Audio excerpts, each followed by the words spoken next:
Hello students, നമ്മൾ ഇന്ന് നോക്കുന്നത് ടെക്നിക്സ് ഫോർ മെഷറിംഗ് കോറിലേഷൻ ആണ് and we are having three techniques scatter diagrams, Karl Pearson's coefficient of correlation and Spearman's rank correlation. അപ്പോൾ ഈ മൂന്നെണ്ണത്തിൽ first one ആയിട്ടുള്ള scatter diagrams നമ്മളെങ്ങനെയാണ് ഡയഗ്രമാറ്റിക് റെപ്രസെൻറ്റേഷൻ ആയിരിക്കും. ദെൻ ദ അതർ ടു എന്താണ്, നമ്മൾ mathematical equations വെച്ചിട്ടാണ് നമ്മൾ സോൾവ് ചെയ്യുന്നത്.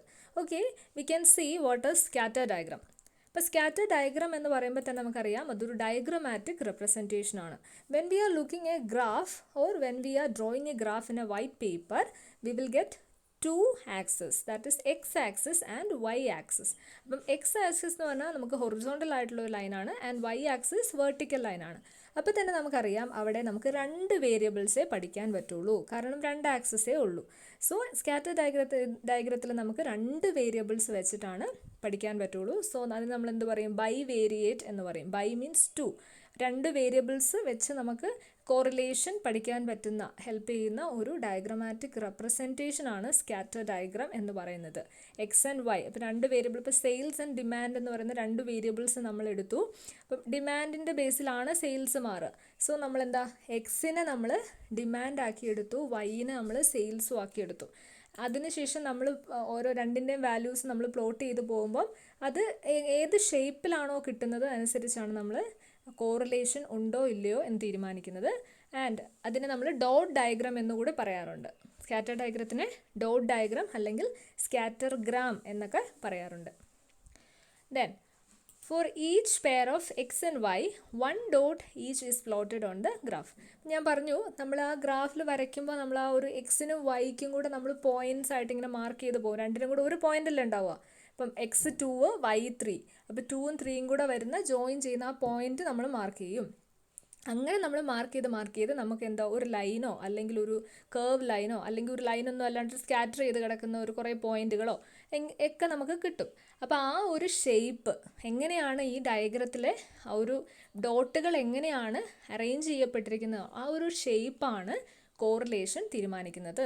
ആ ഷേപ്പിൻ്റെ ബേസിലാണ് നമ്മൾ പറയുന്നത് എത്രത്തോളം കോറിലേഷൻ ഉണ്ട്, അത് പോസിറ്റീവ് ആണോ നെഗറ്റീവ് ആണോ, അതെയോ ഇനി കോറിലേഷൻ ഇല്ലേ എന്നുള്ള കാര്യങ്ങളൊക്കെ തീരുമാനിക്കുന്നത് the shape of the dots which are arranged in that graph. So നമുക്ക് കുറച്ച് ടൈപ്സ് ഓഫ് ഗ്രാഫ്സ് നോക്കാം. അപ്പോൾ ഇവിടെ പറഞ്ഞിരിക്കുന്ന ഗ്രാഫുകൾ നോക്കിക്കേ.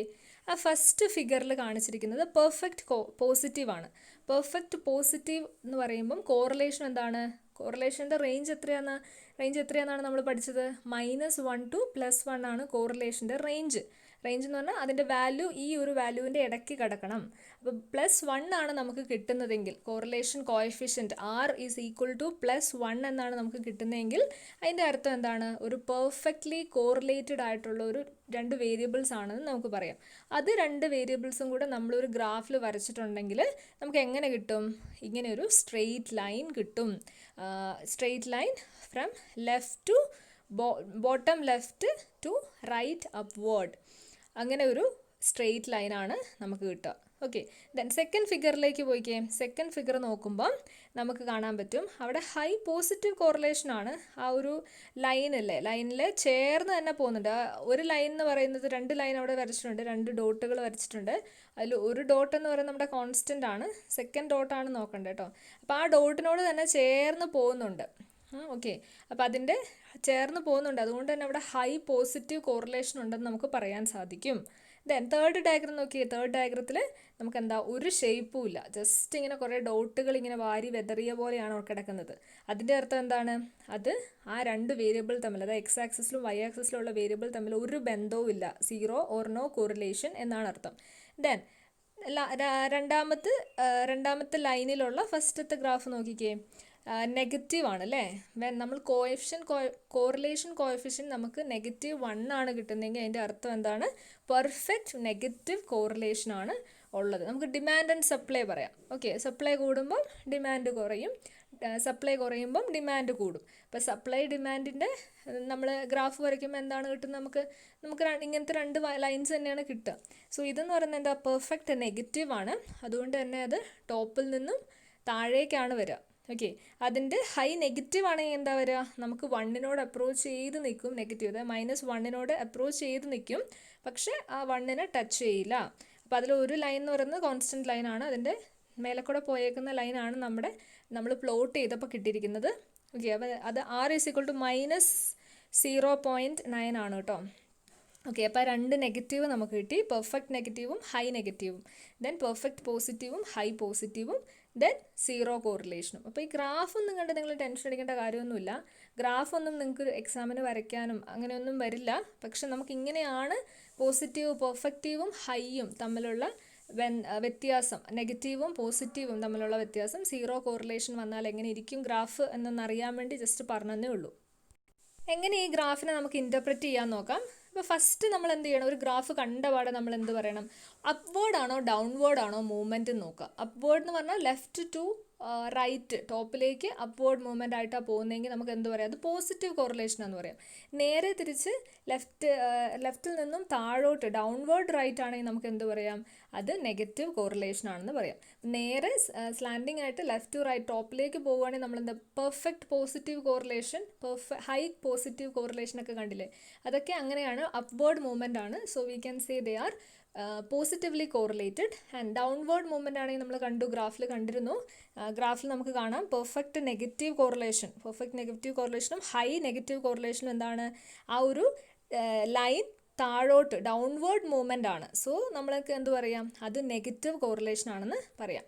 ഇത് രണ്ടും അല്ലാണ്ട് if no trend is shown by the points there is no correlation. നമ്മൾ ഈ ഗ്രാഫിലെ സീറോ കോറിലേഷൻ നോക്കിക്കേ, അതിൽ ഒരു ട്രെൻഡും കാണിക്കുന്നില്ല, ചുമ്മാ കുറേ ഡോട്ട്സ് ഉണ്ടെന്ന് മാത്രമേ ഉള്ളൂ. സോ നമുക്ക് എന്താ പറയുക, അത് സീറോ കോറിലേഷൻ ആണെന്ന് പറയാം.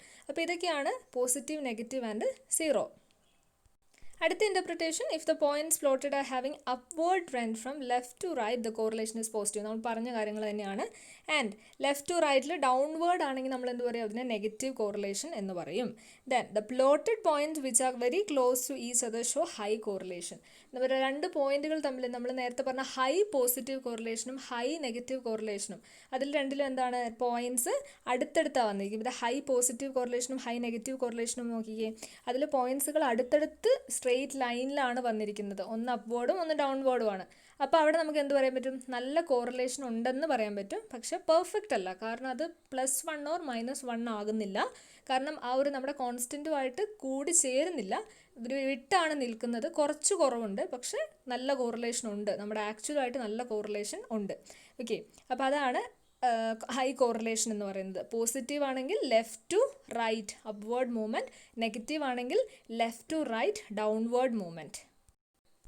Next we can see what are the advantages of scatter diagram. അപ്പോൾ അഡ്വാൻറ്റേജസ് എന്തൊക്കെയാണ്, it is very easy to draw a scatter diagram. Easy ആണ് അല്ലേ, നമുക്ക് സാധാരണ ഗ്രാഫ് വരയ്ക്കുന്ന പോലെ ഈസി ആയിട്ട് വരയ്ക്കാൻ പറ്റും. And also the data can be interpreted very easily. നമ്മൾ വരയ്ക്കാനും ഈസിയാണ്, അതിലുള്ള ഡാറ്റ ഇൻ്റർപ്രിറ്റേഷനും ഈസിയാണ്. നമുക്ക് കണ്ടാൽ അറിയാം അത് പോസിറ്റീവ് കോറിലേഷൻ ആണോ നെഗറ്റീവ് കോറിലേഷൻ ആണോ, അത് കോറിലേഷൻ ഇല്ലേ എന്നുള്ള കാര്യങ്ങളൊക്കെ പെട്ടെന്ന് നമുക്ക് അനലൈസ് ചെയ്യാൻ പറ്റും. ആൻഡ് ഓൾസോ നമ്മൾ ഈ ഒരു കോറിലേഷൻ്റെ ഒരു നെഗറ്റീവ് അല്ലെങ്കിൽ ഒരു ലിമിറ്റേഷനായിട്ട് നമ്മൾ പറഞ്ഞിരുന്നു, നമുക്ക് തന്നിരിക്കുന്ന വാല്യൂസിൽ വളരെ വ്യത്യസ്തമായി നിൽക്കുന്ന എന്തെങ്കിലും ഒരു വാല്യൂ ഉണ്ടെങ്കിൽ അത് നമ്മുടെ കോറിലേഷനെ ബാധിക്കാൻ സാധ്യതയുണ്ടെന്ന് പറഞ്ഞു. അപ്പോൾ ഇവിടെ സ്കാറ്റർ ഡയഗ്രാം വരയ്ക്കുമ്പോൾ അങ്ങനെ വളരെ വ്യത്യസ്തമായി നിൽക്കുന്ന എന്തെങ്കിലും വാല്യൂ ഉണ്ടെങ്കിൽ ആ വാല്യൂ നമ്മുടെ ഗ്രാഫിൽ ഐസൊലേറ്റ് ചെയ്ത് നിന്നോളും. അത് നമ്മുടെ മറ്റ് ഡോട്ട്സുമായിട്ട് ഒരു ബന്ധവും ഇല്ലാണ്ട് ഐസൊലേറ്റ് ചെയ്ത് നിൽക്കാൻ സാധ്യതയുണ്ട്. അതുകൊണ്ട് തന്നെ നമുക്ക് ആ വാല്യൂസ് അങ്ങ് കൺസിഡർ ചെയ്യാണ്ടിരുന്നാൽ മതി, ഇഗ്നോർ ചെയ്യാണ്ടിരുന്നാൽ മതി. സോ സ്കാറ്റർ ഡയഗ്രത്തിൽ ഈ കോറിലേഷൻ്റെ ആ ഒരു ലിമിറ്റേഷൻ നമുക്ക് എന്ത് ചെയ്യാൻ പറ്റും, കുറേയൊക്കെ നമുക്ക് എന്ത് ചെയ്യാൻ പറ്റും, സോൾവ് ചെയ്യാൻ വേണ്ടി പറ്റും. അപ്പോൾ അതാണ് 3 അഡ്വാൻറ്റേജസ് എന്ന് പറയുന്നത്. അപ്പം ഈ അൺഡ്യൂലി എഫക്റ്റ് ചെയ്യുന്ന ഈ ഡാറ്റാ സെറ്റുമായിട്ട് എക്സ്ട്രീം വാല്യൂസ്, ഡാറ്റാ സെറ്റിനെ എഫക്റ്റ് ചെയ്യുന്ന എക്സ്ട്രീം വാല്യൂസ് എവിടെ നമുക്ക് കൺസിഡർ ചെയ്യാണ്ടിരിക്കാൻ പറ്റും, നമുക്ക് സ്കാറ്റർ ഡയഗ്രത്തിൽ അതിന് നമുക്ക് കൺസിഡർ ചെയ്യാണ്ടിരിക്കാൻ പറ്റും.